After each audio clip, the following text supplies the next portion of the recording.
इस वीडियो में हम लोग देखेंगे बेस थ्योरम, पर उससे पहले जानना ज़रूरी है हम लोग को conditional probability.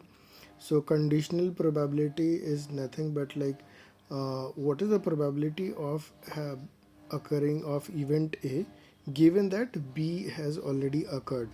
So which is written like this, which is P A by B, or actually it's not by. So P और B ऐसे लिखते हैं, ये और नहीं है. इसका मतलब होता है गिवन. ओके. सो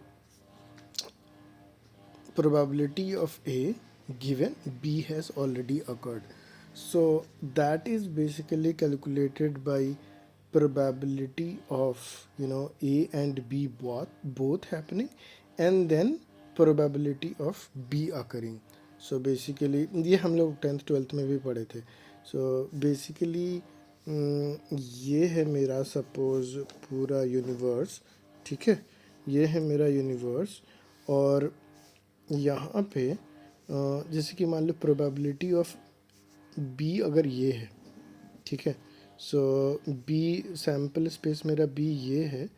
तो अब पहले मेरा सैम्पल स्पेस पूरा यूनिवर्स था, लेकिन हम लोग बोल रहे हैं कि बी ऑलरेडी अकर्ड. इसका मतलब कि हमारा सैम्पल स्पेस छोटा हो गया. अब हम लोग को पता करना है कि बी ऑलरेडी हो चुका है, what is probability of A. ठीक है. सो ये वेन डायग्राम के थ्रू इस तरह से रिप्रेजेंट किया जाता है. वही चीज़ यहाँ पे फार्मूला में भी है कि probability of a intersection b, which is like probability of b a and b by probability of b, which will give me probability of A given that b has already occurred. ठीक है. Bayes theorem derive एक formula है Bayes theorem का, वहाँ तक हम लोग पहुँचने के लिए यूज़ करेंगे बेसिकली कंडीशनल प्रोबेबिलिटी का. सो कंडीशनल प्रोबेबिलिटी के फार्मूला से हम लोग को ये पता चला कि probability of A given B is nothing but probability of A and B by probability of B. So हम लोग बोल सकते हैं कि probability of B given that A, ये होगा हमारा probability of B and A by probability of A. So यहाँ पे प्रोबेबिलिटी ऑफ ए भी हम लोग को पता है कि यहाँ पे probability of A and B और probability of B and A are both same. ठीक है, वो दोनों ही चीज़ सेम होता है. तो हम लोग पी एंड बी के जगह पे हम लोग ये लिख सकते हैं probability of A by B and then into probability of B, then probability of B given A into probability of A. ठीक है. अब दोनों साइड में प्रोबेबिलिटी ऑफ बी मल्टीप्लाई करेंगे तो हम लोग को मिल जाएगा probability of A given B is nothing but reverse probability. मतलब यहाँ पे probability of B given a then probability of a by probability of B. So basically Bayes theorem का यही है फार्मूला. इसका एक छोटा सा क्वेश्चन भी है, ठीक है, जो कि हम लोग देखते हैं अभी तो थोड़ा और समझ में आएगा.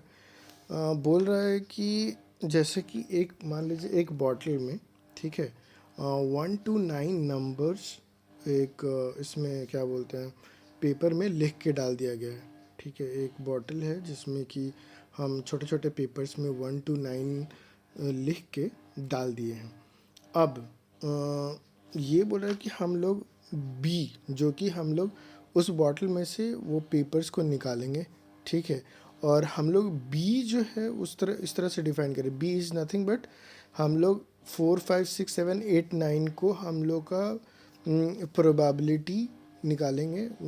It's like withdraw. So this event like is withdrawing paper from bottle for this numbers like 4 5 6 7 8 9, right.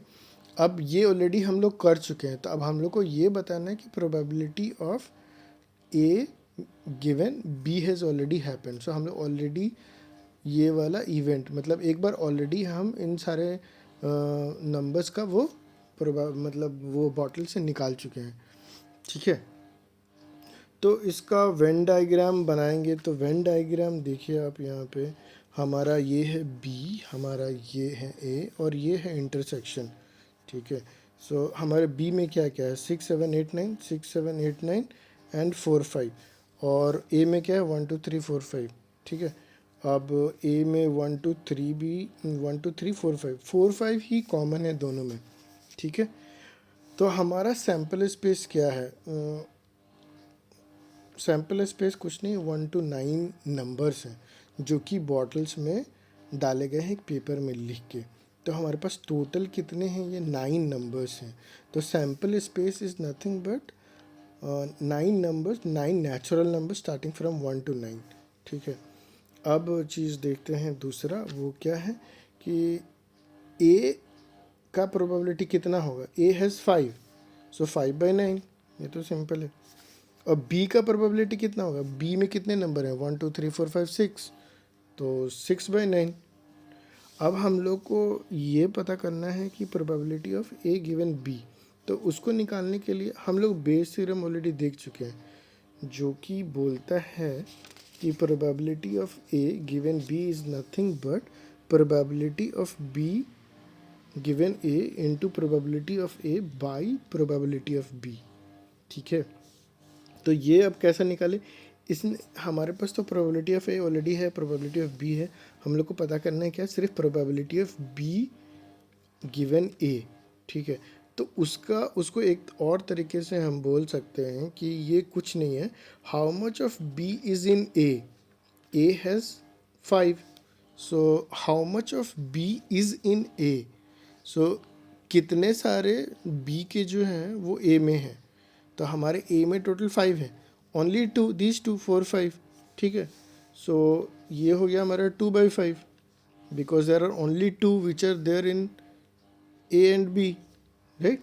So हमारा B given A is nothing but 2/5. Now if we put all of that in the formula which is like 2/5, here we got 5/9 and यहाँ पे 6/9, so ये सबको डालेंगे तो ये 1/3 हो जाएगा, ठीक है। तो यही है बेसिक फंडा बेस थ्योरी।